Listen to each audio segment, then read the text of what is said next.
you very much. Look at this full room. Thanks for coming out. My name is Nick Davis. I am a member of the executive board of the Missoula Democrats. I welcome all of you to the Missoula Mayoral Candidate Forum. Thank you for coming. Thank you for coming. I'd like to introduce the members of the candidate pool. I'm going to go left to right. We have Brandy Atanasoff, Andrea Davis, Jordan Hess, Sean Knope, and Mike Nugent.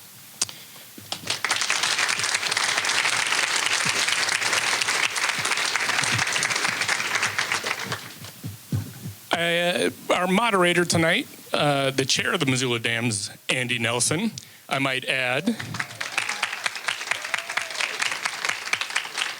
that we're glad we booked him prior to last week when he won Best Actor in the Best of Missoula Awards. Long live the Independent. Because I think his speaking fee just went up. But congrats, man. It's awesome. Also want to thank MCAT, Missoula Community Area Television, who is live streaming this forum on their Facebook page immediately after the conclusion of the forum. That recorded version will be on their Facebook video feed, and then in the next day or so, they will also put it up on their YouTube page. So if you want to go back and check on things or re-listen to answers or tell people that didn't get the chance to attend, please do so. The forum, sponsored by Missoula County Democrats. We believe that an informed public is critical to the success of our democracy. And we thank you for taking the time for coming here. If you're interested, we have a table outside, and if you sign up your name and give us your email address, we'll send you updates. And finally, we'd like to begin our time together by acknowledging that here in Missoula, we are in the Aboriginal territories of the Salish and Kalispel people. We honor the path they have always shown in caring for this place for generations to come. As part of this acknowledgement, we situate ourselves as guests, actively working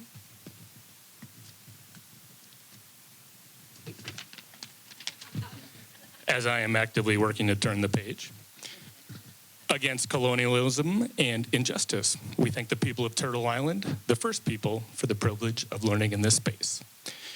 So, without further ado, Mr. Andy Nelson.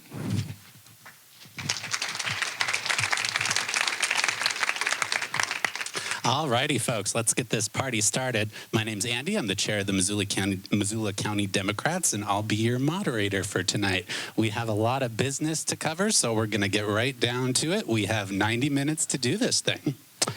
Okay. Good evening, candidates. The goal of tonight's forum is for our community to meet the candidates for Missoula Mayor. Mark your calendars for these dates, important ones. There will be a primary election on Tuesday, September 12th, and a general election on Tuesday, November 7th. Once again, September 12th and November 7th. And you can find all the information you need about voting on the Missoula County Elections website. All right, so now here's the rules. Pam, wave your hand, Pam, right there in the pink. She's going to be our timekeeper. So for some of these portions of the questions, you'll have between like 90 seconds and 2 minutes to answer my questions. Pam will be your timekeeper. So she'll be holding up a yellow card. That means you have 15 seconds left. She'll also have a red card, which means stop. And for the audience, while the candidates are speaking, feel free to write down questions on note cards that you got as you came in. If you need a new one, you can find Lauren. She'll also be taking your cards. Wave your hand, Lauren. You okay? Lauren, by the way, is our vice chair of the Missoula County Democrats. Give her a hand.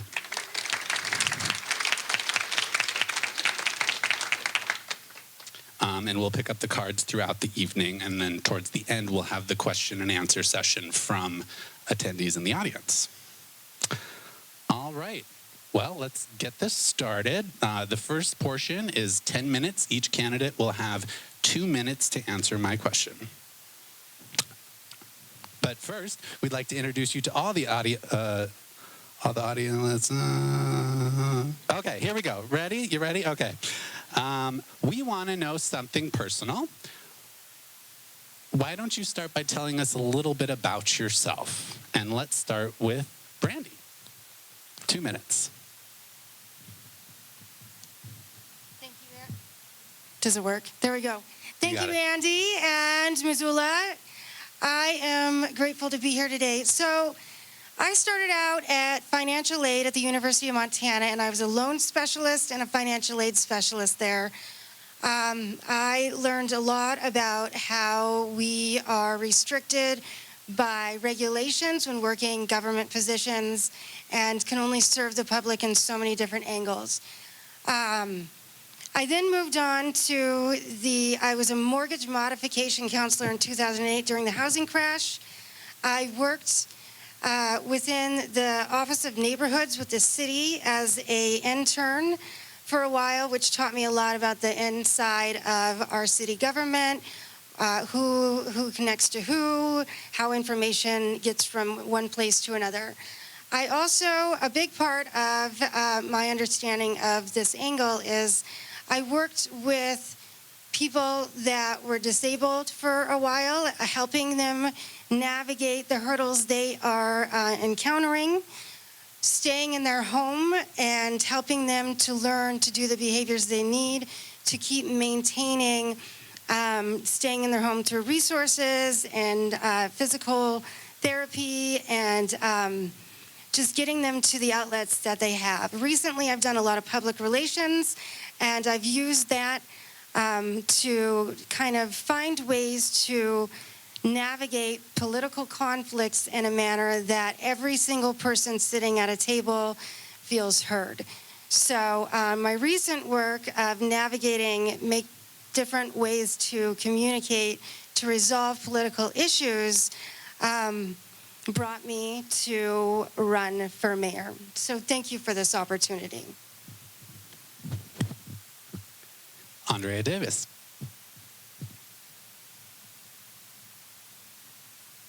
We're on? Yes. Okay. Thank you. Hi, everyone. I grew up in Montana to working class parents and watched my older sister and brother put themselves through college, and so I did the same thing. I graduated from the University of Montana, and shortly after graduating, my friend Kim and we were waiting tables at the Doubletree Edgewater. So you might date yourself if you remember the Edgewater that was located at the Doubletree. We were waiting tables, and she was a resident board member of Homeward, and she thought that I should apply for the asset manager position there. Knowing my deep love and commitment to sustainability, Homeward is a housing organization dedicated to sustainability and adult education in homebuyer education and financial skill building. So that was 22 years ago. And since that time, we have built thousands of homes that Montanans can afford. And we have served about 20,000 Missoulians with homebuyer education and financial skill building. My husband of 17 years, we met when we were neighbors here in Missoula. And we love to get out in the vast outdoors. We love to take advantage of Missoula's incredible and unique culture. And we just love this town. And so I am real happy to be here tonight. Thank you. Jordan Hess. Leg time. There we go. Thank you, Andy, and thank you for the opportunity to be here tonight. I'm Jordan Hess. I'm your mayor, and I am so privileged to serve in that role. It's an honor and a privilege every day to go to work, and honestly, it is because of packed rooms like this. Missoula is a community that cares about people and about place, and you all demonstrate that, and I'm so glad you're here. I was born in Dickinson, North Dakota. My parents moved to Dickinson from Havre, Montana, to open a couple of fast food restaurants. And I moved to Helena when I was 9, and mostly grew up there, but not without some challenges when I was a kid. My parents' restaurants were tied to the boom and bust cycles in North Dakota, and we were in an oil community. And there was a point when business dried up, and we were at risk of losing our house to foreclosure. And my parents' neighbors bought the house back from the bank and sold it back to my parents and worked with them and wanted to keep us as neighbors. And that was my first real lesson in community and in the importance of community. I grew up, my parents worked so hard to make a life for us, and I grew up with a crib in the back room of the restaurant. And you know, we didn't have childcare figured out then either. And so some things we need to keep pushing on. But I moved to Missoula in 2005 to attend the University of Montana, studied geography, and I just fell in love with our vibrant, wonderful community and decided to stay here and make a life for myself. My partner Catherine and I live on the west side with our dog Nimby.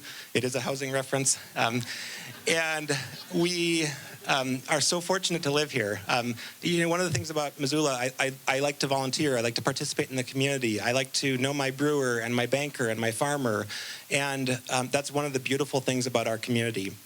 And I have served in local government for the last 10 years because I want to give back just some portion of what this community has given me. It truly is an honor to serve, and I look forward, hopefully, to the opportunity to continue. Thank you, Mayor. Sean Knope. Working? Thanks for having me here today. Andy, thank you.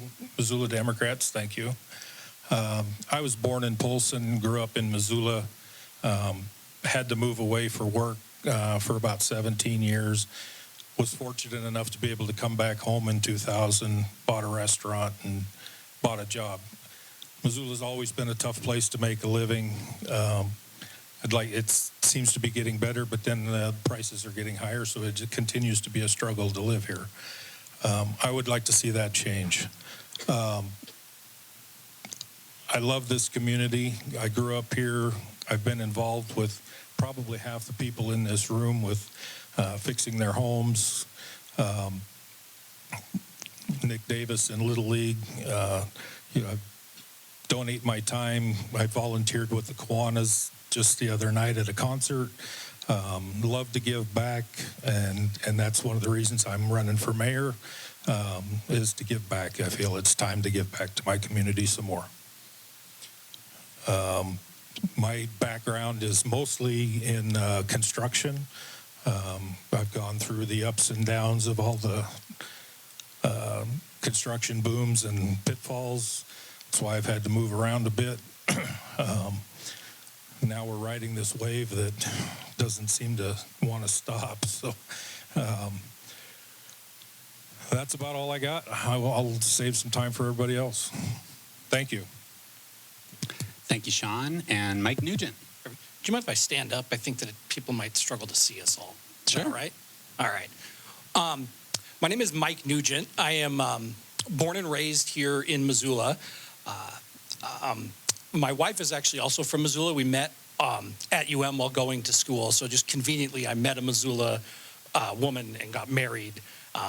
And that's been great because, we get to share raising our kids with her parents and my parents. And it's really taught me the importance of community. I currently serve on the Missoula City Council. I'm the vice president of Berkshire Hathaway across Montana. And I also just wrapped up a 2-year term as president of the Missoula County United Way. So I've really seen Missoula from many different angles. And that's one of the reasons I felt called to run for city council initially, and also to throw my hat in the ring and run for mayor, because I've seen what it's like for people who grew up here to not be able to afford to live here. And I've seen what it's like for people who are the heart and soul of our community, our teachers, our firefighters, our police officers, our first responders, our young professionals, well-employed Missoulians who will never qualify for any sort of subsidy, still struggle to find a home. And that really hits with me because the Missoula I grew up in, we worked together to solve problems. And I think that you can see by the love and compassion that Missoula has, and it's shown by all of you in this room, that Missoula is a special place. And we don't want to be a place where the people who bring the character, the people who make the character of our town can't afford to live here. And we can all point to other places in the West where this is already happening. We can point to places in Montana where this is already happening. And I think I share this trait with a lot of people up here, that we want a Missoula that is equitable for everybody, where people can make a life for themselves on reasonable salaries, and where people who are doing what they're supposed to do for their end of the bargain have the opportunity to reap the rewards of what Missoula has been. So I look forward to this conversation. I really do want to thank all four of you for joining in this, and I think you've all heard me say that I think Missoula deserves to have this conversation, and I think we're better served by having several good candidates, and I'm proud to be one of them. Thank you, Mike. Also, thank you for getting the ball rolling standing up. There's been some requests already about candidates standing up when you answer your questions, so everybody in this packed room can see you. Okay, so now we're going to get into the issues. Each candidate will have 90 seconds on these questions. There'll be 5 questions, 90 seconds apiece. And this time we're going to start in the end. So Mike, the question is yours first. Again, please make sure to stand up this time. Number 1, far too many Missoula residents are unhoused and shelter capacity is limited. What are the most important things to address first in finding a solution to this issue, in your opinion? Absolutely. I think that one of the big things Missoula is calling for is addressing this crisis in the short term, in the immediacy, while also figuring out our plans long term. And that involves a lot of things. One of the things that's maybe troubled me about this conversation is a lot of the sound bites, a lot of the talking wants to put one single face on the unhoused. And there are so many different reasons that people are in the situation where they are unhoused or they're struggling. And some of those are within our control, and some of them are because government has failed people both at the federal level and the state level, and that falls down locally in what's basically an unfunded mandate for us to figure out how to solve problems that society is failing at solving. So I think that we need to kind of take a look at this and say, what's the crisis management? What are the issues that are facing us right now? And that includes both the unhoused and the other members of our community who are interacting with each other. And I think it's fair and safe to say that people can expect and reasonably should want to have parks and trails that are available for them for their intended purposes. But I also think we need to make sure that we treat people with dignity and recognize that, again, how people are in the current situation is different for everybody. And one of those things is recognizing what is going to happen and plan for it ahead of time. So what's going on right now, we should have been planning for starting last November, and here we are in our current situation. Thank you, Mike. Sean? Yeah, ditto to a lot of what he said. We need an immediate answer now so that we can deal with the long-term issue. One of the problems that I see is we need to treat these people with not just dignity, but to help them get their self-respect back. I sit and watch these people, and we give food, we give clothing and stuff. But they don't respect it because they don't have to earn it. They don't have any self-respect left with a lot of these people. And I think that if we were to enable them to earn just a little bit, pick up some trash during the day to earn your meal or whatever, would go a long ways to giving them some self-worth, which is the only thing that's going to get them back on the path. I see people give away free tennis shoes, and the next thing I know, they're hanging on the telephone wires. Anybody knows when you're growing up, if you worked for something, you have a whole lot more respect for it, and you feel more pride for yourself for earning that. And so without giving them the self-respect that they deserve for themselves, I don't think they can move forward. We need to get them the help they need and the housing that they need, but they need to earn it too. Mayor Hess? Thank you. One of the things we do in local government is we figure out how to solve something, and then we iterate and we get better at it. So a few years ago, it was the weekend or the day before a weekend that was going to turn sub-zero. We did not have an emergency winter shelter. We did not have a place of respite for people who didn't have a place to stay in the cold. So we got together really quickly, haphazardly. We figured out how to open up the Mountain Line Transfer Center along with Mountain Line. And we staffed that through volunteer volunteer effort. Some of you were there. We saved lives that weekend. We absolutely, by providing this ad hoc emergency shelter, saved lives that weekend. The next year, we figured out we needed to do it better, and so we iterated and we did it better, and we opened the Salvation Army Emergency Shelter. The next year, we figured out that we needed to do it better, and we opened the Johnson Street Shelter. So we've been planning for this for years, and we've been working on this for years, and we're getting better and better and better. This year, we closed our emergency winter shelter, as we always do, and we had a significant uptick in those living without shelter that we needed to respond to very quickly. So in May, I declared a state of emergency, and that we had a sheltering emergency that we needed to respond to with compassion and thoroughly through a number of channels. We're working to open the emergency winter shelter on a year-round basis as quickly as possible. We're also working to launch a discussion with the provider community about long-term sheltering needs and how we go about making sure that we have a long-term solution here. Thank you, Mayor. Andrea.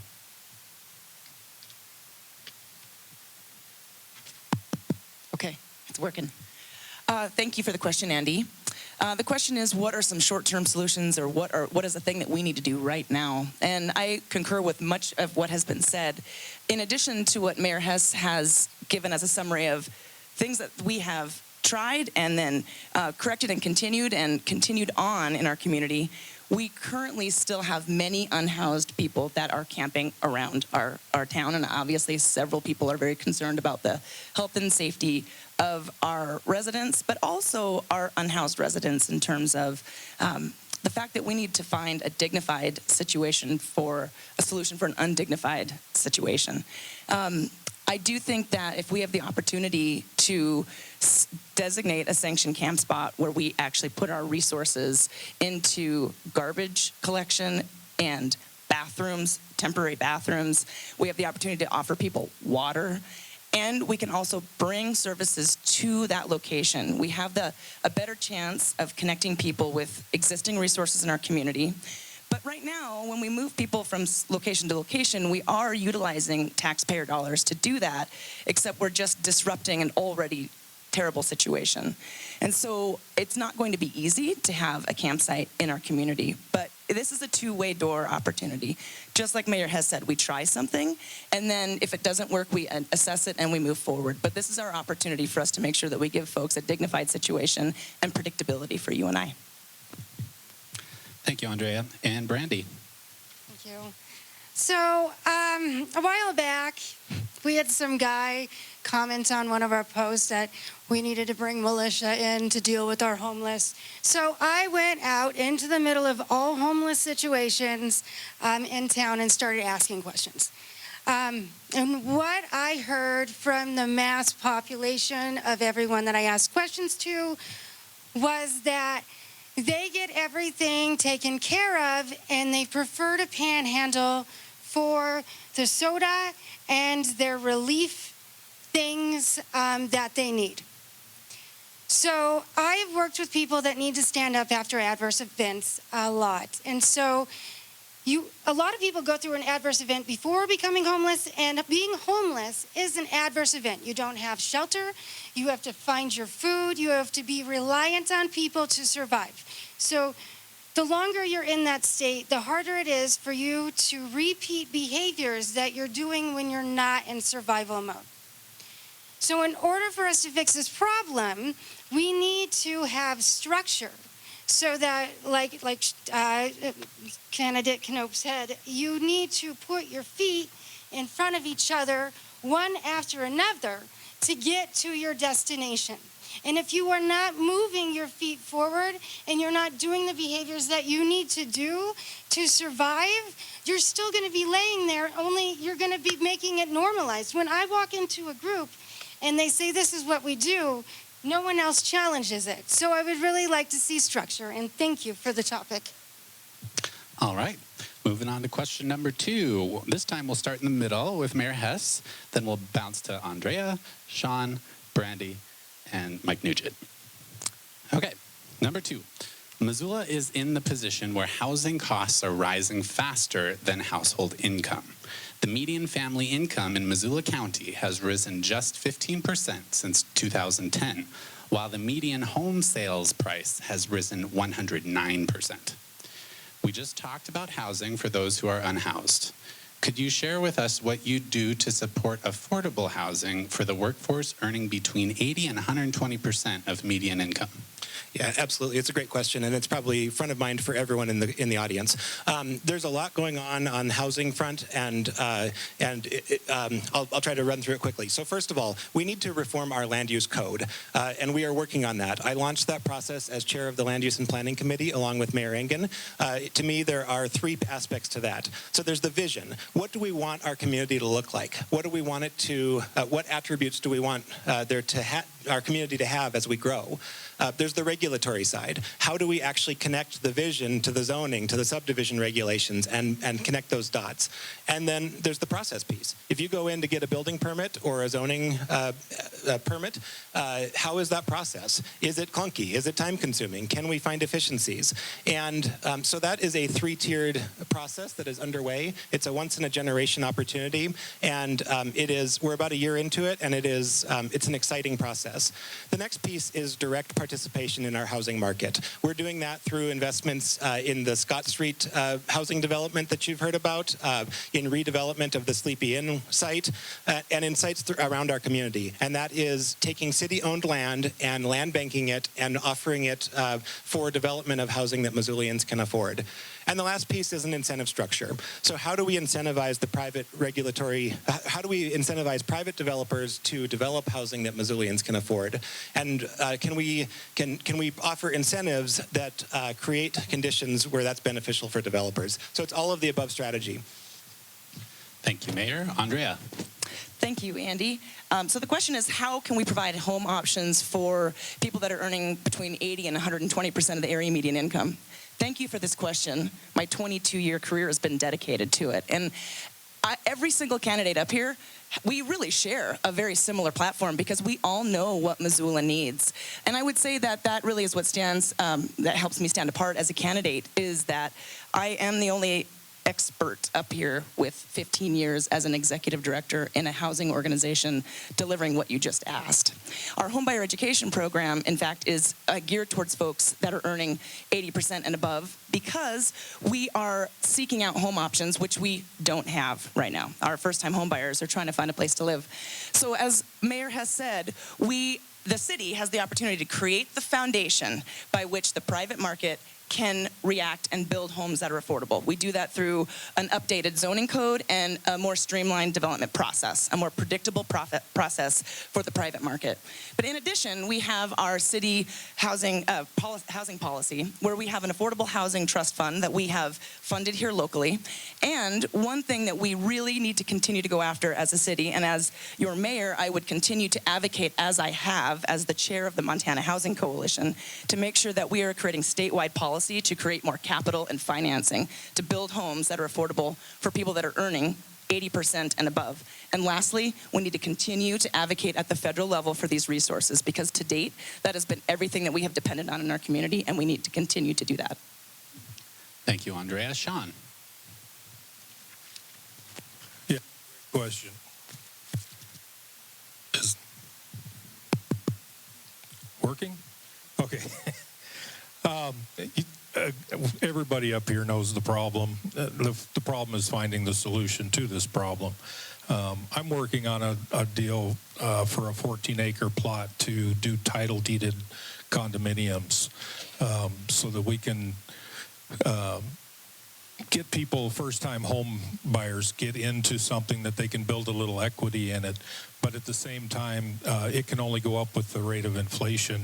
The land or the condo would be deeded back to another first-time home buyer so that somebody can move in, build a little equity, and move up on the ladder. I think nobody's dream is to live on housing assistance, so we got to find ways for people to find homes to get into.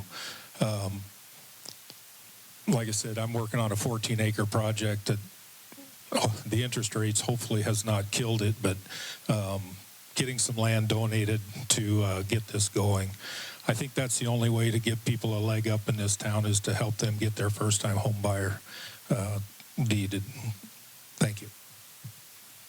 Thank you, Sean. Brandy, you're next.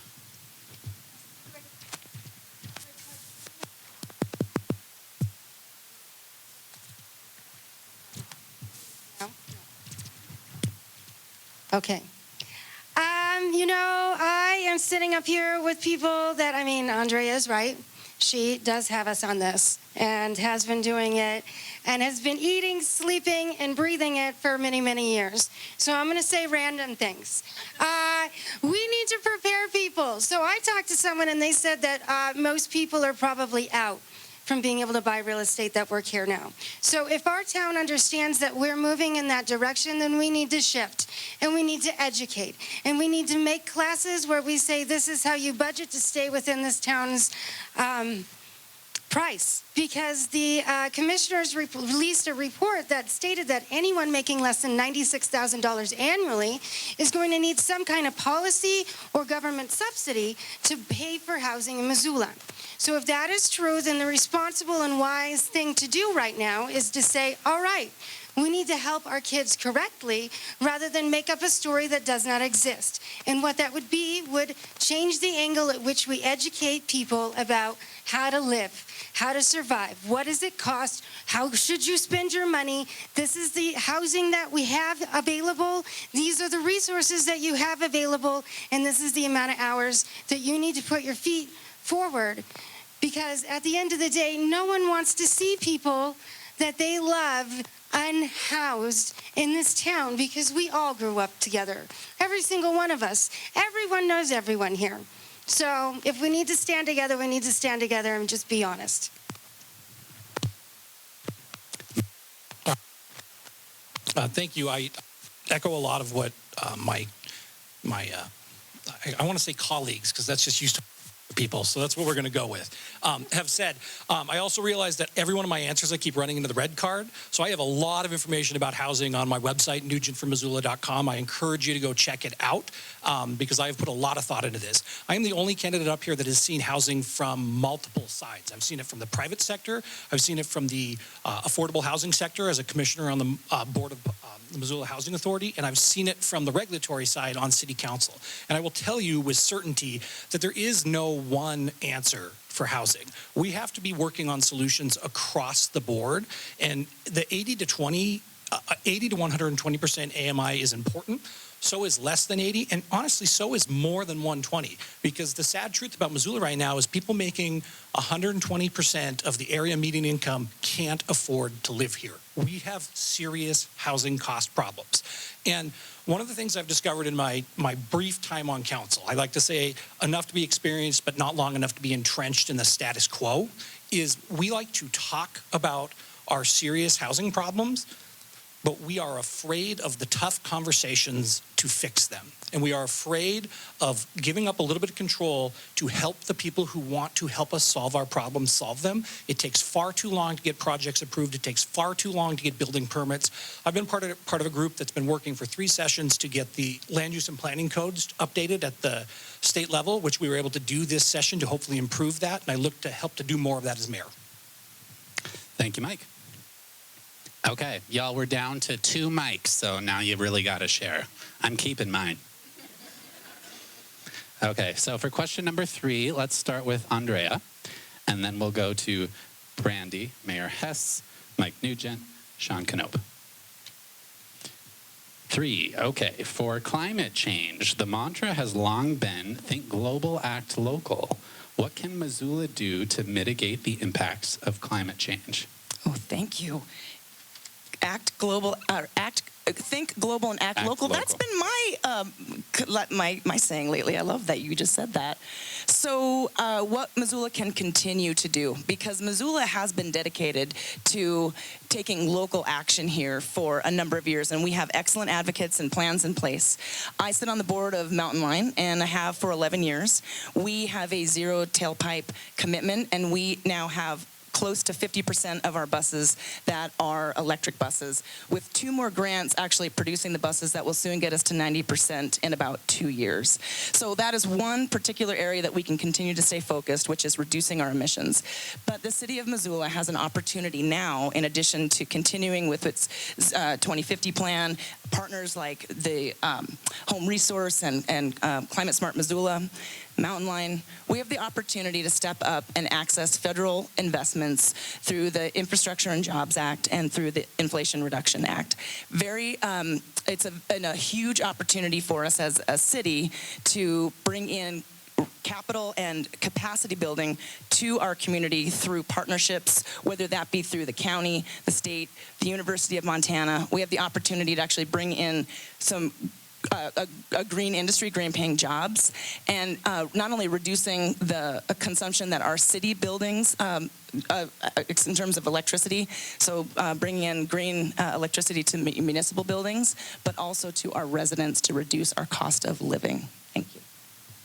Thank you, Andrea. Brandy, you're next. Thank you for this opportunity. So a mayor is not responsible for everything. And what I do know about Missoula is that everybody's passionate about everything they do, and we all want to do it green. So at the end of the day, if a mayor goes out and says, hey, you with your department, I want to go as green as possible, please find the solutions that you have within your reach. The people that work here and live here want to show us how much they stand up for us. So while I may not have anything that these guys have at all, my thing is supporting people being who they are. And how many of you sitting in this audience is all about geeking out on this and has already been looking at all the other directions? So I support you. I support these guys. I support you. And I think Missoula should just lean in and find solutions, but do it in a way that we can all still live here and catch people that fall. So thank you for the opportunity. Thank you, Brandy. Mayor Hess. Thank you. So much good stuff going on in this space. When I was at the University of Montana as the transportation director, we brought the first electric buses to Montana and the first modern battery electric buses to a college campus in America. And it was excellent that Mountain Line followed, and so grateful for the work that they're doing. The bipartisan infrastructure law and the Inflation Reduction Act have a ton of opportunities, and I'm going to focus on one of them that we're doing right now. So the city of Missoula was just accepted into a cohort through the U.S. Department of Labor and the National League of Cities for a clean energy workforce development pilot project. Our project is to focus on workforce jobs, or workforce development for clean energy jobs with a target audience of single mothers. Through a partnership with Mountain Home, we're taking a traditionally male-dominated field, and we're providing opportunities to create career pathways for single mothers, disadvantaged single mothers, to enter the clean energy trades. It is an extremely exciting opportunity. There are 16 cities out of 250 that applied that were accepted to this program, and we're all doing something different. So San Antonio is doing something different from Kokomo, Indiana, from Missoula. And by working together, we will build the clean energy job workforce around the country. And so this is an exciting opportunity for Missoula, but it's an exciting opportunity for us to learn from and take advantage of these partnerships with other communities. I got to spend the afternoon with the Secretary of Labor and the Obama Secretary of Labor, and we're going to learn a ton from this. Very excited about it. Thank you, Mayor. Mike Nugent. All right, thank you. First of all, just in the interest of time, I will say I'm committed to everything the city has already committed to. There are great plans on our website, and I think that we're working hard to put those in practice, and the mayor and I actually have had some good conversations around that. I also had a great conversation with some staffers from Senator Tester's office recently about this exact same topic, so I think this is exciting news for Missoula, and happy to be a part of it. I think when it comes to the conversation around climate, it often overwhelms individual people. And so we have got a lot of things in place in the city of Missoula. We have staff members working on this issue. That is their full-time job. And we're looking at things that we can do as a community. But how many of you have visited a community that, for instance, composts and does it way better than we do? I know there are more of you who would raise your hands, but we're not at the audience participation part here. we have a chance right now to do something, and we've got the tools in place. And my friend Andrea mentioned, our partners in the community who are there and ready to work with us on this. And composting is actually something that I think is right there. Recently, the Public Service Commission allowed a competitor to come in, and so we've seen the rates and competition between garbage haulers in this community. And I think that's a perfect opportunity for us to look at that and say, what else can we do as a community? And we can bring people to the table. We can start having these conversations to say, how do we take this program that has clearly worked in other places and implement it here? And oh, by the way, we already own the composting facility next to the wastewater treatment plant. So we have the tools in place to let individuals have this good impact as well. Thank you, Mike. Sean Knope. Well, I admire the work we've done on the Mountain Line getting to electric. I even drive an electric car for my work doing estimates. Problem with this is we don't have the infrastructure. If we could magically make every car electric today, we would not be able to charge these cars. So we're still using fossil fuels for a lot of it to make electricity. So I think we need to work with Montana or Northwestern Energy, the city, and we need to get it to where people can put solar panels and wind generators on their homes. We have all this real estate on rooftops. We're not going to have any more land to put wind farms and solar panels on. So if we want to get to clean energy, we need to use all of our rooftops.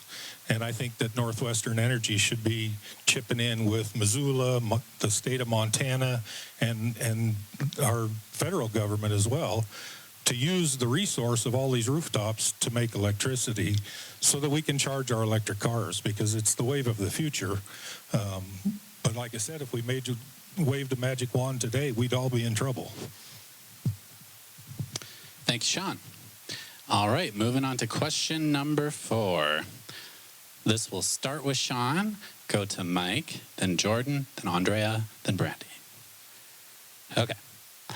There's been a lot of discussion of property taxes after the state sent out new assessments with an average of 40% increases for Missoula County homes.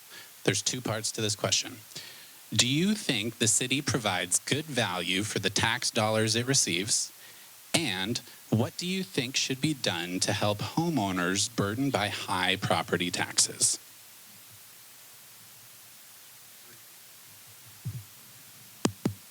Can you repeat that last half? Yeah. So I'll just do the 2 questions. Okay. 1, do you think the city provides good value for the tax dollars it receives? And 2, what do you think should be done to help homeowners burdened by high property taxes? So number 1, 2 years ago, I would have said yes. My property taxes have gone up in the last 2 years 40%. For somebody on, excluding me, but somebody on a fixed income, how do you manage a 40% increase in your taxes? I'm still working, so it's a struggle, but I can do it. I don't see 40% more that I'm receiving for my taxes. So that would be my no part. The tax system is messed up. It's antiquated. When I was growing up here, there was 7 mills here, and we had tons of revenue. And now we have none, or 1. So our tax system is flawed for sure. The state only gets 6% of my tax bill. So I'm not too worried about what the state's raising. I am concerned to see what you're going to do to my tax bill. Right now, between urban renewal districts and city taxes, it's 65% of my tax bill. So 6% goes to the state. If you add in the local schools, it's 86% of my tax bill. So the city is definitely my bigger problem. And down to Mike. All right. I think the first thing that's important to get out there is what you got in the mail wasn't a tax bill. It was something from the state designed to get this reaction and make it seem like local governments are the problem. Local governments have room for improvement, but this is a problem shared across the levels of government in the state of Montana. We had a good post on our social media, Instagram and Facebook, that kind of explained this, and I think it was very useful, so you're welcome to go check that out. You know, the issue is that, yes, the tax system is broken, but it's also the field that we are playing on. And that means that we have tough decisions to make because, as Sean said, maybe he doesn't feel that the services went up by X percent. But I will tell you, if inflation goes up and the cost of living goes up, then what it costs to pay a firefighter goes up. And we don't get any more firefighters. We have the same number of firefighters, but the cost to employ them went up. And the way that local taxes are worked is that the general fund cannot go up more than half the rate of the average rate of inflation over the last 3 years. It's so complicated that I might have just got it wrong right there, but it's designed so that you all don't understand it, we all don't understand it, and everybody can point fingers at everybody else. It's a broken system. That being said, at the local level, we have to deal with that, which means we have to look at our budget and we have to start priority-based budgeting, which means having tough conversations, figuring out what our priorities are, seeing if we are stretched too thin, if we are trying to do too many good things for people, and identifying where we can go take a look at things. I'm committed to at least once in every 4-year term doing a zero-based budgeting for every department to make sure that we're eliminating any waste. Thank you, Mike. Jordan. Thanks. You know, we did a zero-based budget some years before I was on council, and it was an exercise that was really challenging. There's a rhetoric that there's a spending problem at the local level, and what there really is a revenue problem. There is a problem with the diversity of revenue sources. Our property tax system is based on an economy that doesn't exist anymore. Like Sean mentioned, you know, we used to have multiple lumber mills running round-the-clock shifts, low property values, hardly any tourists. Now we don't have the industrial base. We have millions of tourists to Western Montana, and our property values are soaring through the roof. We've seen a tax burden shift from commercial and industrial to residential.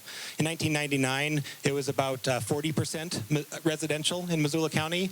Today, it's about 60%. So as the base changes, we're seeing more and more of a burden shift to all of us, to homeowners and renters. And that is something that we need a systemic fix for. Representative Carlin had a property tax circuit breaker measure that was a really elegant solution. It didn't get through this legislature. We need to keep trying. We need to start screaming from the rooftops about how our property tax system is broken, because really it is going to require a systemic fix at the state legislature. And I think Mr. Nugent's right that there's a lot of finger pointing and a lot of waiting for the pain point to get so great that we stop voting for things like this world-class library. And that is not how I think we need to do things here in Missoula. I believe the city of Missoula provides a tremendous value. The budget that's before council right now leaves a lot of good proposals on the table just because there's not capacity to fund the services that our residents ask for. Thank you, Jordan. Andrea. Thank you. So the question is, does the city provide, first question, does the city provide a good service? And I would say yes and no. And the no part is that we have a lot of people that are hurting in our community, and I know because that's the work I do every day, helping your kids' teachers afford a home and helping your parents' caregivers afford their home. And so what can we do right now in Missoula outside of the legislative fixes that we're talking about? I concur that we need to be able to take a look at our budget and the complication of a zero-based budget. It is laborious. It's a lot of work. I can tell you that from my experience at my own organization, I have done that because we have needed to take our strategic goals and basically zero out the budget and build it up from there to understand what we can fund with our existing revenue. We can't do that across the city all at once. We do that with one department, maybe one large department and one small department every budget cycle. But we need to be able to do that in order to put some measurements in place and evaluate our performance. So that's what we can do for local citizens now. Secondly, we need to start working on the 2025 legislature now.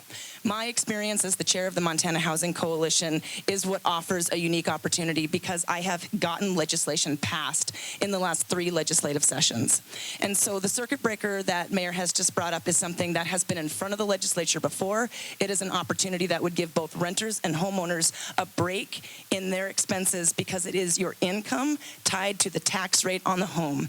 And there's a lot of smart people out there working on this, and that's one opportunity. In addition, the legislature could reduce our residential rate today, and we can still go after this in 25 to reduce the amount of taxes on residential and small business owners. Thank you. Thank you. And Brandy. Thanks again for this opportunity. There are so many great things that have been said, so I'm going to say what needs to be said. I have been standing on the outside listening to everybody yell at everybody else about what we're spending money on. We're all in the same family. I like some things, you like some things. I want to feel good about this, and you want to feel good about that, and we get this amount of money. We get this amount of money. So I don't know if you guys have seen me, but I'm a little radical, and I want to spend all your money how I want. I don't care what you think, and when you come in and sit across from me, I'm not going to listen to you, and I'm going to shut you down in 3 minutes. So I would like to see less of that. I'd like to see less of that. We're all stressed out. We could barely afford to live here anymore. Our kids are living in our houses in their 20s, and they don't want to be there as much as we don't want them there. So at the end of the day, like, we're all in the same family. We all have an allotted amount of money that we get to spend. And when every single one of these people come to the table and say, hey, this is how I want to spend money, I want to see you guys smiling and making them feel welcome and knowing that they're angry because they're watching their friends go out on the streets and stay there because we do not have the right behaviors in our homeless population that gets them back up, and it is stressing people out. So by the time they're standing at the microphone and they're saying, I have had enough, I want to see Missoula smile because we're all in this family together whether we want to or not. All right. Thank you, Brandy. Before we move on to question number 5 of this section, some of you brought up the Montana State Legislature. So if any of you are elected officials serving at the state capitol, can you please stand up so we all know who you are and what you're doing here? Representatives.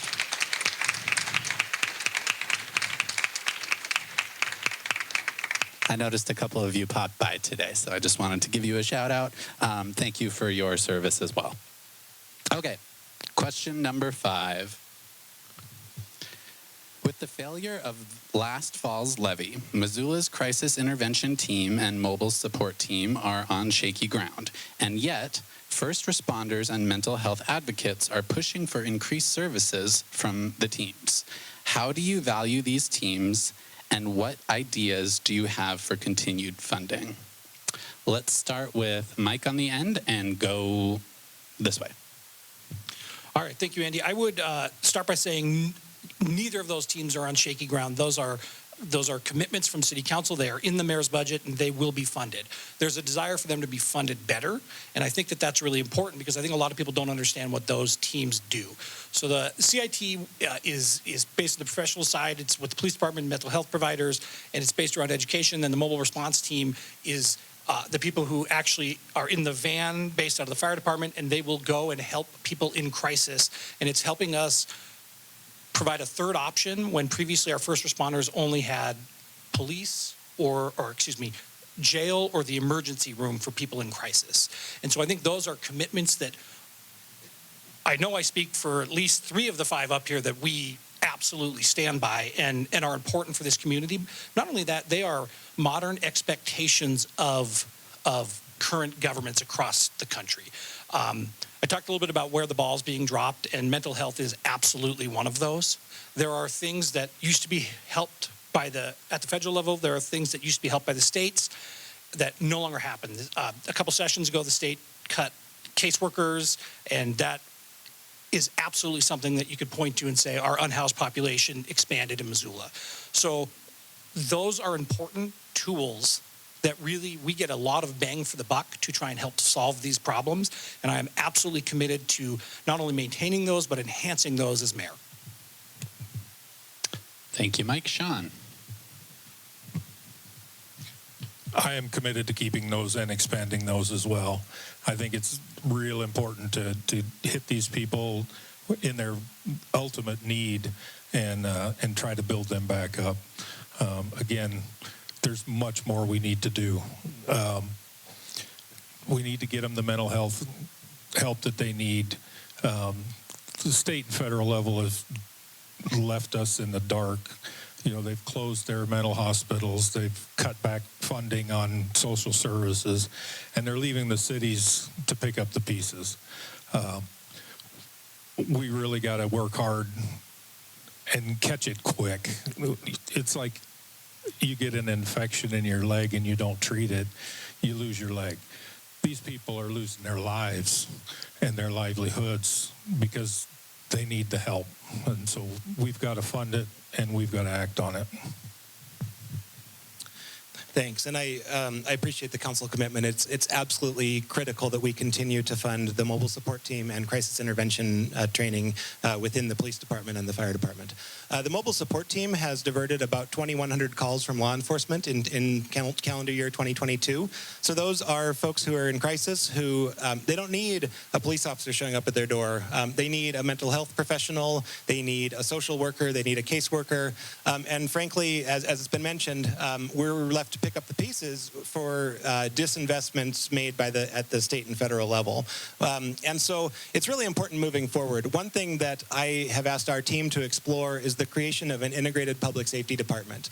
This department is modeled on what some other cities are doing on really innovating around public safety, because you do have the mobile support team has freed up our law enforcement to do absolutely critical public safety work where their response is much more important and much more impactful and much more appropriate. The fire department, of course, is hosting the mobile support team, but that is disparate from their mission of saving lives and protecting property. And so what I've asked our team to explore is an integrated public safety department that could include the crisis intervention training. It could include the mobile support team as a standalone entity. It could include our sheltering services, because sheltering services are a public safety issue for those experiencing homelessness. It could include our equity work, because that is a public safety issue. And it could allow us to think really strategically about public safety across the organization. Thank you. All right. I absolutely support continued and expanded efforts for the mobile support team and crisis intervention team, the innovation that we've already seen as a community. I was so excited to see when we took this on as a pilot project, and now it's really become part of the city's infrastructure.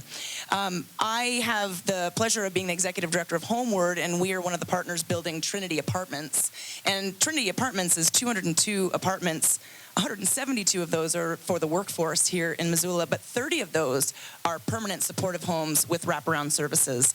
And that long-term solution is the collaborative arm that would work alongside the mobile support team and crisis intervention team when it comes to having home solutions where there are wraparound services to keep folks that have been chronically homeless stable in their home. I have to say that I had one of the most unique experiences this year walking down the river trail and meeting council person Kristen Jordan, actually, at the Lions Park when it was being moved. And we had a wonderful opportunity to talk with existing city staff. There were representatives from code compliance, representatives from the police department, representatives from fire, parks and rec, and of course, private partners like Partnership Health Center. And one of the things that came out of that conversation is a multi-discipline interdepartmental team. So whether it's an entire department or even just having a dedicated team that is focused on this effort, not in their tangential part of the job, but actually focused on this going forward until we have a permanent solution, is something that I'd like to pursue as mayor. Thank you. Oops. There you go. Okay, well, I have a different take. So it takes about 3 months for a person that gets knocked off their feet to stand back up and be moving at the same pace that they were when they were knocked down. So if we have someone that's going through a major stress event, the most beneficial thing for this person is to find outlets for them that give them control over their ability to reduce their stress. So if they don't feel like they have control over their ability to reduce their stress, then they're going to reach for things that will then break their ability to even function in society forever. So when we slow down and look at the fact that Missoula has a ton of alternative therapists, a ton. I mean, like, that is who Missoula is. You go out, you've got massage therapists, you've got healing, sound healing. You've got a massive amount of people out there that want to educate people about making themselves feel good. And when they do it, when they get into a stress event and they say, hey, what do we have out here for a tool to make myself feel better? They take power over their life and they walk differently down their road. Now, when they say, I'm going through a stress event, this is really, really hard, I'm going to call someone up to fix it while I lay here and don't move, they don't walk through their life. They don't end up where they were before they got knocked off on their feet. So I do think that I would definitely support the alternative therapists in Missoula educating us about what they do. All right. That's it for this portion of questions. Now we're going to shift gears to questions from you all. So thank you for giving me these cards that I've got in my hand. I read through a couple already. They're going to be great. Okay, so what's the order we're going to do here? Let's start with Mike on... No, we just did that. Let's start in the middle again. So with Mayor Hess, Andrea, Sean, Brandy, Mike. The time difference, too. Okay, so before you had 90 seconds, this time you have 1 minute. 1 minute for these ones. Audience question number 1.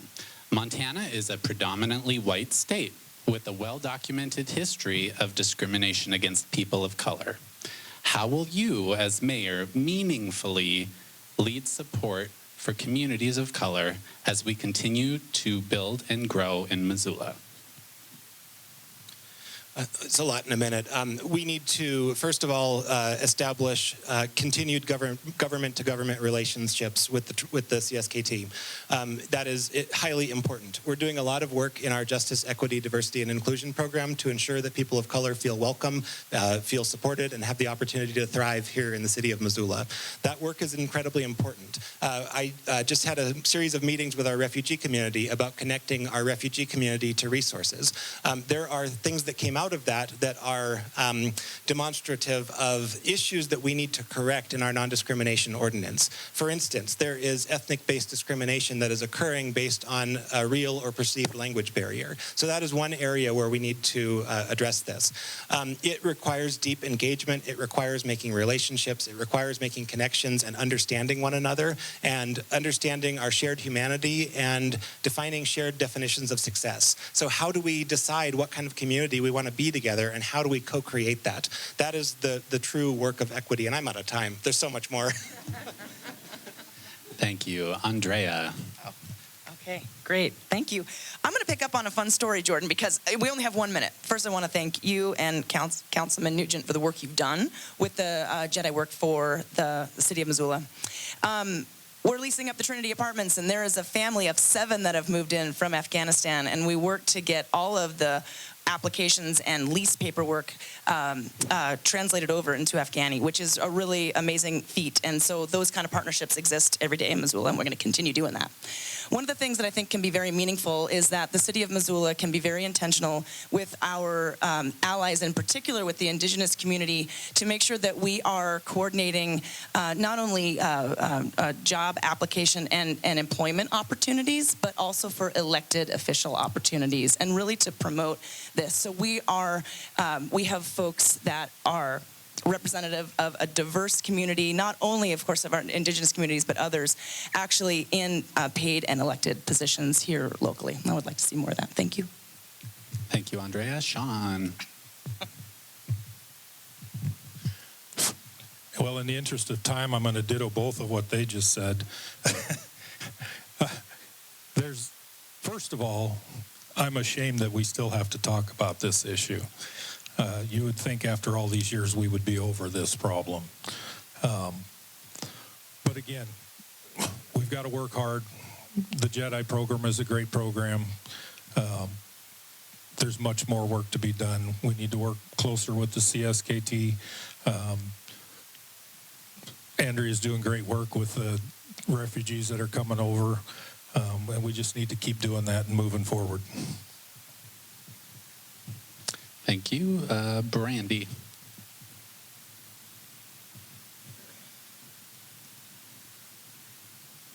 So I'm a fifth generation Missoulian, and usually when I stand up and start talking with my cowboy boots on, we all know where that goes. So at the end of the day, what it means for me to be a fifth generation Missoulian is that Missoula has loved and held every culture during tough conversations since it began. All of our ancestors have, all of our grandparents have. We have parts of Missoula that existed because people were trying to help other people assimilate across cultures as less traumatically as possible. I don't know if anybody's traveled, but there is a culture shock when you go from where you were into a completely different culture with different things to say and different things to do. It is uncomfortable and hard to navigate. So Missoula has always loved the shit out of everybody. And I think that that is what we need to do. We need to just grab each other by the arm and say, this is us. And I don't think that we need to keep putting things like it is not, because there are people that are getting their feelings hurt and it's making it worse. So we love everyone. Mike Nugent. All right, I'm going to build on the foundation that a couple of my colleagues up here have stated. I think that it's really important that we seek to build genuine relationships and that the steps we take are actually meaningful. The one thing I get a little bit worried about, especially in a state like Montana, where if you look around the room, there's a lot of the same, is we're doing things to check boxes and not necessarily actually doing things to make sure we're getting the outcomes we desire. And I think it's important that our work actually is genuine and provides outcomes that make a difference and truly help us achieve our goals around that, because we should be a community where everybody feels welcome and everybody feels like they have the same chance. And I'm here to tell you that I have met people on this campaign trail, and I know that these folks have as well, who do not feel that way. So we absolutely have this problem. It is real, and I think that the first big step for us is making sure we're not just checking the box, but we're actually doing things that matter. And afterwards, because I'm running out of time, I had a great experience in third grade, and my third grade teacher sitting right here that taught me all about this, and I'll tell you about it later. I'll tell you about it later. Okay, love it.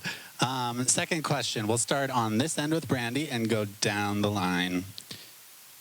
Tell us how the mayor can improve child care opportunities. Tell us how the mayor can improve child care opportunities. Well, first, a lot of people have had the opportunity to work from home, and I know that has helped tremendously. I myself had to find work from home before. Here's the thing. I think the mayor is a hub. I think that you're all amazing and that you all have accumulated a massive amount of information and direction with your work that you do in Missoula. And at the end of the day, when I say, hey, what can we do? There's going to be 20 people that have already researched this and memorized it and will be ready to stand up and be like, I have all of the solutions. This is the most efficient one. This one costs less. And at the end of the day, I ran for mayor to make the people that stand up and lead this city glow and show us their brilliance, not so that I can come up with everybody's solutions. Andrea? All right. What can the mayor do to increase child care opportunities in Missoula? First of all, the mayor is a leader and an influencer, and the mayor can help set the tone for the fact that this is an industry that needs to be respected for the work that it provides. Secondly, the mayor can work alongside city council and help set policy, utilizing resources already at our disposal through something like the Missoula Redevelopment Agency, where we can utilize the tax increment financing through our urban renewal districts to help set priorities for developers receiving that tax increment financing to actually build child care facilities in the buildings that get that tax increment financing. Secondly, there's a collaborative effort underway right now, the Missoula Child Care Collaborative something. I just got that name wrong. It just slipped right out of my mind. Thank you, the Child Care Advantage. And that is something that the city does have an opportunity to help fund and help continue to be a collaborator on. And then lastly, I would say that the mayor has the opportunity to continue to advocate at the state level for continued funding for child care for Missoulians. Thanks. I'll echo all the stuff, all the points on the Child Care Advantage and MRA. Great ideas. We have an opportunity through the bipartisan infrastructure law to directly subsidize child care for workers in the infrastructure sector. This is something that I'd like us to do moving forward on all of our grant opportunities. And this exists in the bipartisan infrastructure law as well as in the Inflation Reduction Act. So state of Oregon had, nationwide, there is a 3% participation rate in road construction among women. 3% of road construction workers are women. In the state of Oregon, they are using formula transportation funding to fund child care for, and child care is not a women's issue, it's a family issue, it's an everyone issue, but they are using transportation formula funds to pay for child care for construction workers, and they're directly subsidizing, using these federal funds, child care for folks in the construction industry, and they've seen a 17% rate of women in road construction. So 3% nationwide, 17% in Oregon. That's what we can do if we harness these new changes in the infrastructure law. Thank you, Mayor. Sean. All great points from the last two here. We need to work with the local business owners to incentivize them having their own child care resources in their program. It makes sense to the workers to be able to have their kids taken care of at their place of work.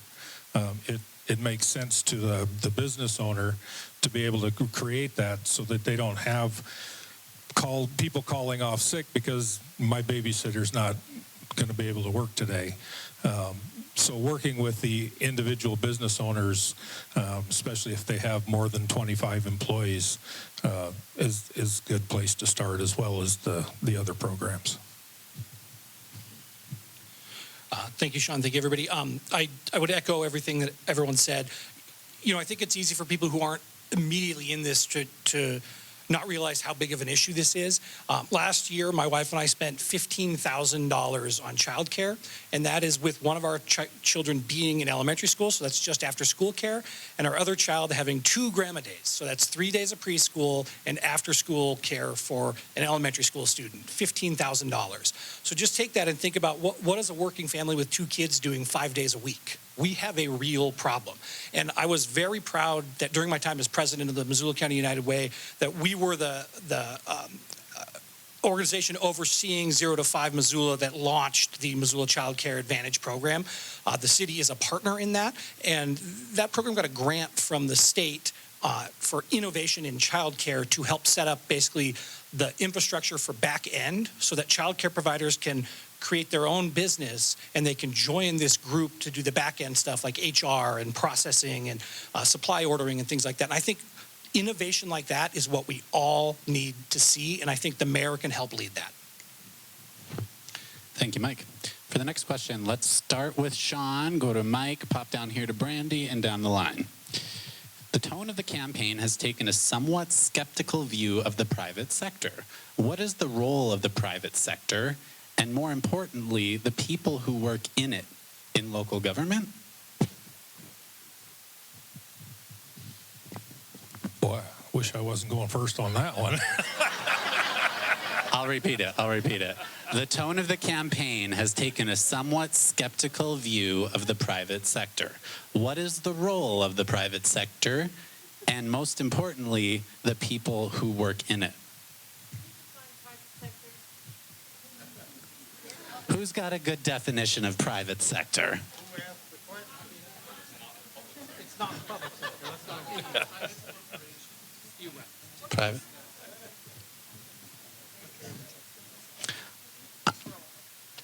Let's go with it. Well, let's see. Let's wing it here. Private sector business, honestly, I don't think business belongs in any election. This is a vote of the citizens. You guys should be deciding, not businesses donating large amounts of money.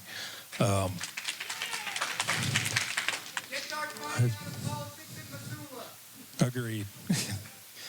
I ran most of my campaign on my own dollar.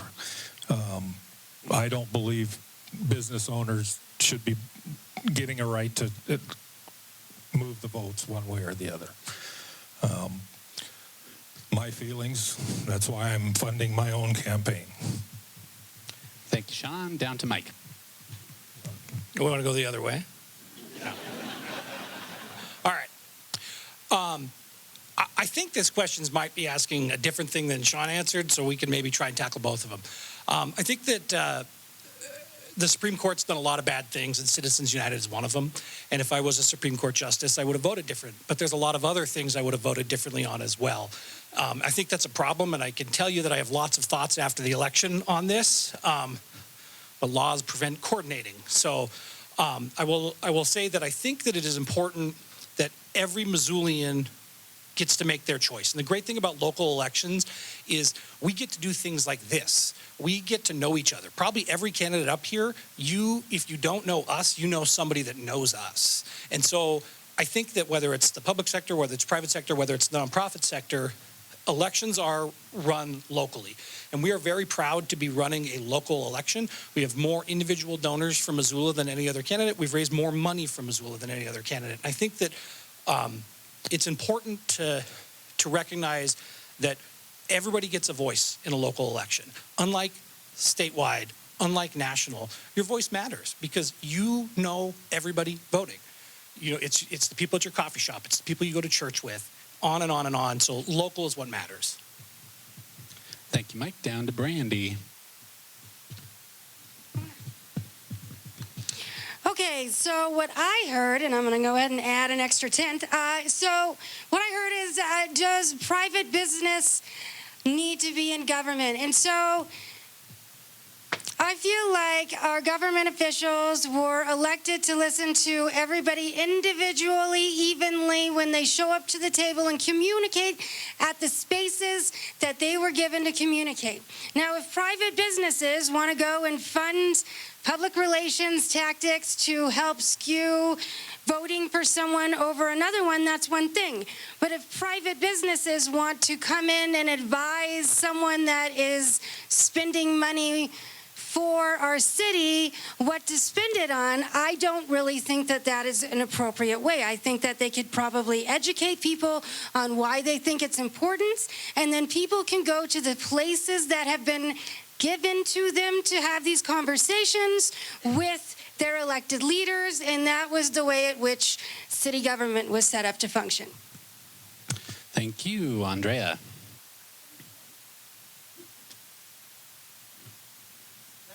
Okay, thank you. The question that I heard was, what's private sector involvement in government? And the truth of the matter is, a lot. Because government is sponsored, basically, by the private sector's tax base, right? That's how we pay for government services. So I'm not going to really answer a question about election. What I'm going to say is that the private sector and the public sector have a very important public-private partnership. That's what we do here in Missoula to get this building built, for example. And it's the work that I've done at Homeward for years, building literal dozens of multifamily properties across Montana, using complex programs that are facilitated through the federal government at the state level. I receive those financing and sell those to private investors and build those projects for Missoulians to be able to afford. That's an example of a public-private partnership. But that private entity is held accountable by the public sector, as it should be. So in this case, it's the Montana Board of Housing. It is our local housing department here in Missoula. So I'll leave it there. Thank you. Thanks. I'll answer both questions. Money in politics is a stain on our democracy, and this level of money in politics has a silencing effect on local donors and on local people contributing to elections. I have someone who contributes $6 a month to my to my campaign. It takes a hell of a lot of $6 contributions to stack up to $125,000. That $125,000 contribution was more than anyone on this stage had raised combined at the time it was made. I understand it's not coordinating with a candidate, but it is a problem in our politics, and we need to move away from it. We will regret the day when we return to essentially Copper King type era in Montana. We need to fight against this hard. The other question, the private sector builds jobs, the private sector builds homes. The private sector, I don't believe, has taken a negative tone, certainly in my view. We have partners throughout the private sector, throughout our small businesses, and we need to do everything we can locally as government to support a healthy, robust, thriving private sector. All right. Next question, we'll start with Jordan, go down the line, Sean, Mike, and Brandy, Andrea. How will you work to ensure all people, including LGBTQIA+ and Two-Spirit community, feel safe and welcome to be themselves in Missoula? Thanks. Our equity work, again, is extraordinarily important, and it's about providing opportunities for everyone to thrive and for everyone to feel welcome in our community.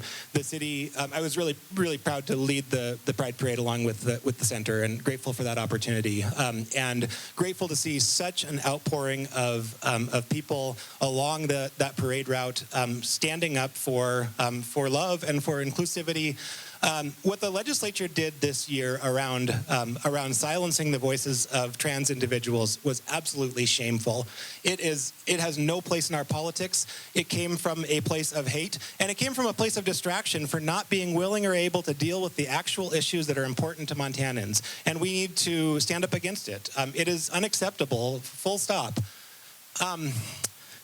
That said, at the local level, we can do a lot of work. We can again go back to updating our non-discrimination ordinance. There's some things in there that we need to do. Some of it is basic housekeeping to make that a more modern ordinance. Removing pronouns, or it's a very gendered ordinance as it is now. There's a lot of work we can do to support, and I use my minute poorly. I'm out of time. Thank you, Mayor. Sean. Well, I'm probably going to use my minute poorly, too, because I'm going to go back to the last question and reiterate something. Our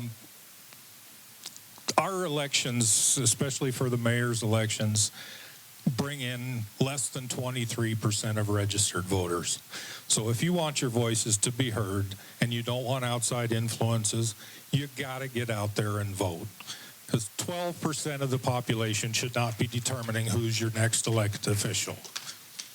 As for the other, again, I'm ashamed that we still have to have this conversation.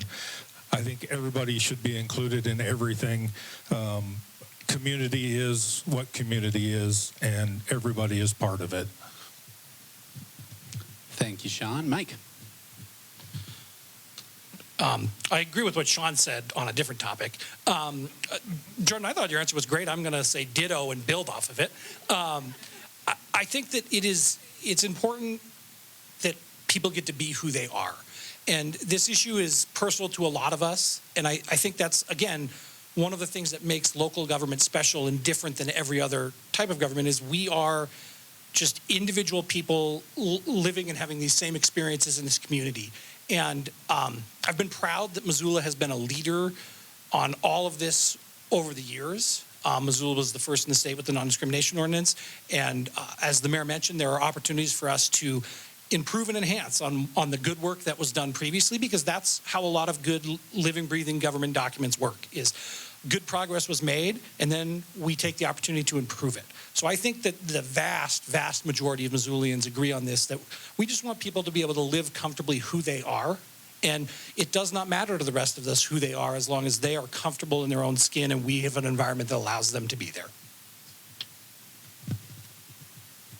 So I actually put my red boots on for this today. I don't like that we use a party line on this topic. I don't think that people's lives and people's identities should be attached to political parties, because currently we're just pushing each other back and forth.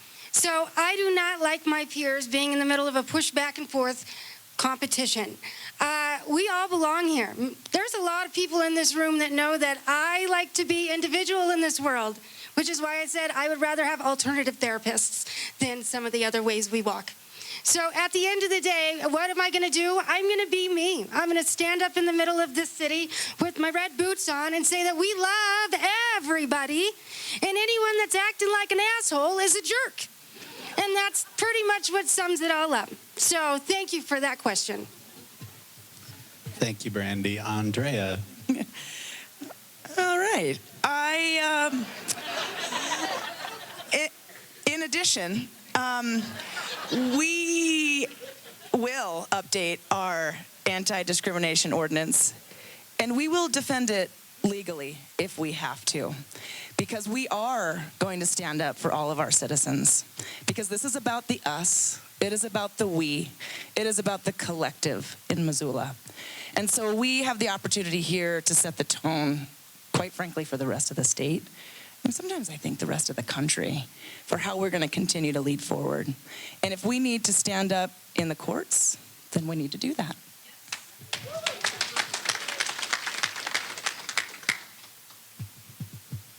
Okay. Last audience question. I'm trying to figure out where we should start. Let's start with Andrea. Go down. Brandy, you're the last one. Okay. So one more audience question, and then we have a lightning round. And then we'll be done. Okay. Can you identify what you see as your most important weakness to be mayor? If you like, you could also say how you are going to strengthen this weakness. My most important weakness. Is that how you asked that question? That's how this person wrote it down. But okay. what is a weakness that kind of stands out to you that you can work on to be better, to serve us better? Yeah, thank you for that. Do you want to go first? Do you? All right. Well, I know y'all aren't perfect, so. Right, exactly. Right, oh, thank you. Well, I'm going to work on my perfection. I think that one of the areas that I will work on is my ability to not want to solve everything myself. I have leaned on experts around me my entire career, so I understand that that's what I need to do as the mayor. But I'm a doer. It is in who I am. And I realize that when you are running a large organization the size of the city of Missoula, you need to make sure that you are stepping back and allowing the experts and those in their field to do their work. And so that's an area that I would work on a grander scale of the size of Missoula. Thank you. Thank you. John Engen had an expression that was, don't let the perfect be the enemy of the good. And I think that's something that is a challenge for me every day, as I strive for perfection. I'm a woodworker at home. I am very fussy about that. It's very perfection oriented. And that is how I tend to, that's the standard I hold myself to. Sometimes we're just trying to keep the wheels on the bus and come up with a solution that gets us forward moving, that gets us to the point where we can iterate and improve. And so we need to strive for perfection, personally and organizationally and as a community. And we need to sometimes understand that we're not going to get all the way to what we need to do to ultimately solve a problem.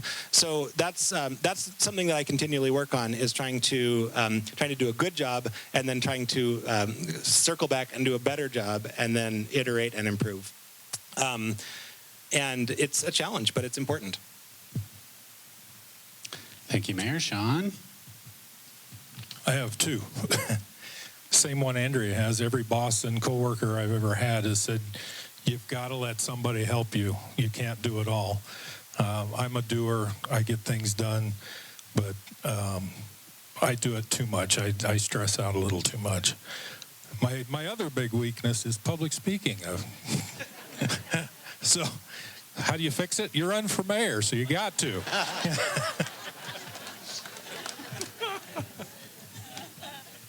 All right. I would echo what's been said. When I first got into executive leadership a long time ago, one of my one of my mentors said, you need to stop chasing perfection on everything. And it was good advice because, as the mayor just said, you can't do everything perfectly because we have to make incremental progress. We have to make incremental success.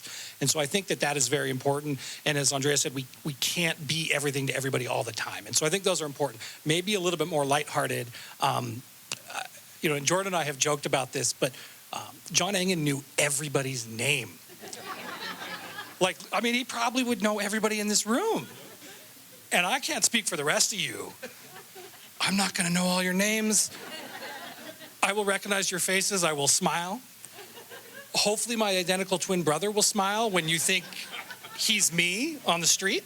That's something I think about all the time because it's a standard that's been set. And, he knew every employee in the city. And I think that's something for us to strive for because it made people feel like they were part of the team, they were appreciated, and it was important. And I think it's something that we can all strive for.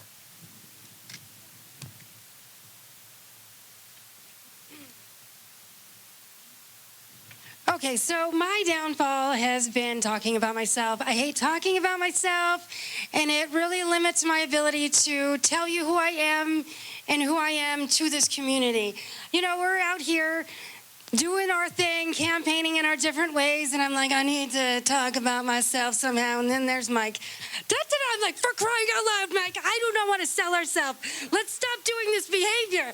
The behavior of having to run for office is ridiculous. To have to snap, none of these people are the kind of people that are like, I am walking along the river path. Look at me. That is ridiculous. It is ridiculous.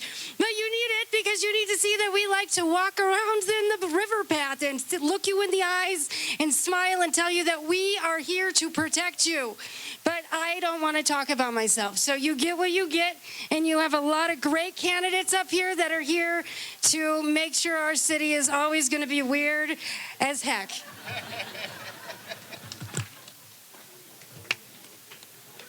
I love walking along the river path. Okay, now we're going to do something new and we hope fun. Okay, Nick, you're on it. This is the last portion of our forum before we close. We're calling it the lightning round. We'll be asking a series of quick questions, and candidates will be asked to write a single word on a piece of paper as their answer. They'll hold it up, and I'll ask them to read just what they've written. So it can be a yes or no question. It can be a word. But the whole point is to be quick. So I'll ask a question, and then you write the answer. It'll be one word, either a yes or no answer or just a one-word answer.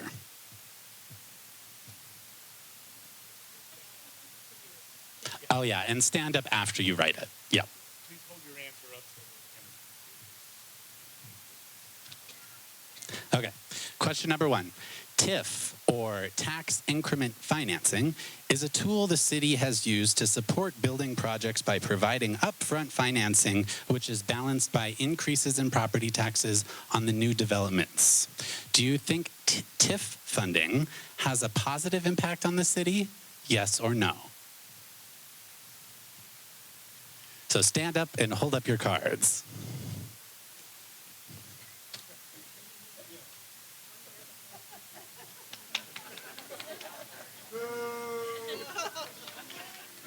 One word. One word? Oh, yeah, just one word. That's the point. Lightning round. Okay, we're going to move on. Okay, remember, one word. Question? Oh, you couldn't read it? Okay, so we have Mike had a yes, Sean had a yes, Mayor had a yes, Andrea had a yes. So put me as a no. I voted no. I'm the odd one. You're the no? Okay. Yeah. So I'll just say the directions again. I'll read the question. You write in big letters, yes, no, or one-word answer. Then stand up and hold it out to the audience. Okay? Number two, do you think the city should regulate short-term rentals and second homes as a way to addressing housing issues? Yes or no answer.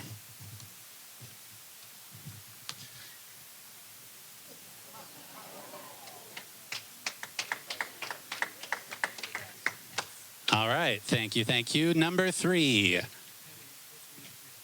Oh, Mike had a yes, Sean had a yes, Mayor had a yes, Andrea had a yes, and Brandy had a yes. Passenger rail through Missoula, are you a fan? Yes or no?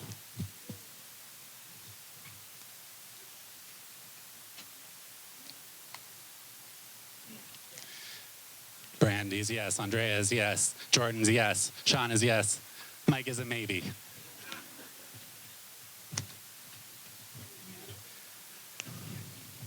Number 4, what single thing do you think we should fund more in Missoula? Single thing, one word. I'll give you a little extra time. What single thing do you think we should fund more in Missoula?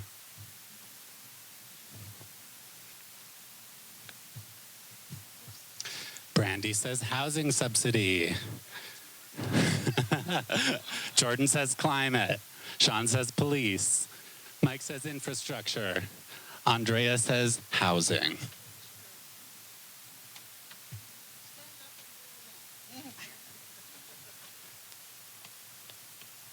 All right, number 5. What single thing do you think we should fund less? Keep it to one-word answer. What single thing do you think we should fund less? If you're ready, go ahead and stand up. Mike says consultants.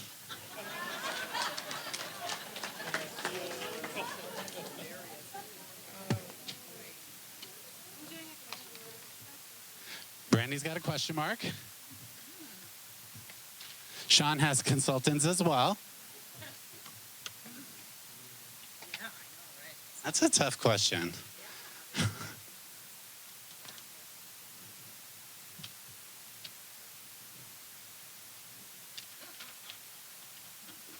Do, do, do, do, do, do, do, do. Lunches. And question mark. Okay. 2 more on the lightning round. Number 6, Higgins Road diet. Do you support narrowing Higgins to 3 lanes downtown? Yes or no? Brandy says no. Sean says no. Andrea says maybe. Mike says plan, question mark? Jordan says not a one-word answer. Okay, last one in the lightning round. You ready? Best Big Dipper ice cream flavor.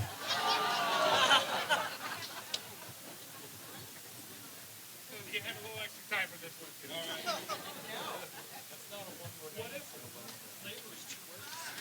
right. Andrea, cardamom. Brandy, white mint chip. Jordan, white mint Oreo. Mike is vanilla Reese's? Oh, yeah. What you got, Sean? Jamocha almond fudge. All right. Thanks for indulging us. I think we've learned a lot. A big thank you to our candidates for letting us get to know them better as well.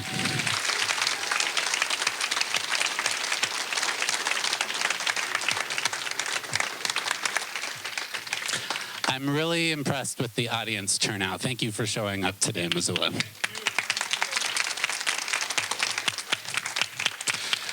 We'll host a similar forum for city council candidates in late August, also here at the library, same place, and also streaming on MCAT's Facebook page. Candidates for Ward 1 through 3 will join us on the evening of August 29th from 5:30 to 7, and candidates from Wards 4 through 6 will be on the 30th. So check those out as well. Thanks for coming. Have a good night.